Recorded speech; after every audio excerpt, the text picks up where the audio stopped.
শরীর মন দুটোর জন্যই যোগা ইজ ভেরি পপুলার, এটা সবাই জানে, ওয়েলনেস।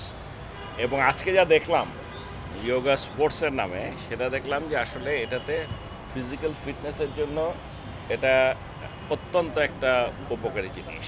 সো ডেফিনেটলি এটা তো ছোটো কাল থেকেই যদি আমাদের দেশে চর্চাটা হওয়া শুরু করে, তাহলে ডেফিনেটলি এটা ভালো হবে।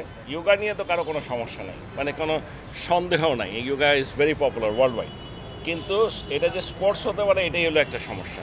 তবে আজকে যা দেখলাম তাতে আমার মনে হয় যে আমাদের বিভিন্ন খেলাধুলা, শুধু ক্রিকেট না, বিভিন্ন খেলাধুলায় যদি এই যোগাটাকে ঢোকানো যায়, যেহেতু এটার মধ্যে মেডিটেশনের ব্যাপারটাও আছে, ভেরি ইম্পর্টেন্ট, মানে মনের জন্য, মাইন্ড আর ফিজিক্যাল যে সমস্ত পজিশনসগুলো আছে, সাথে যেহেতু ফিজিক্যাল অনেক সুযোগ মানে এটাকে হেল্প করে আমাদের স্বাস্থ্যের জন্য, কাজে এটাকে ইনক্লুড করতে পারলে আমি মনে করি যে কোনো স্পোর্টসের জন্যই ভালো। কারণ আমাদের মেজর সমস্যাই তো ফিটনেস।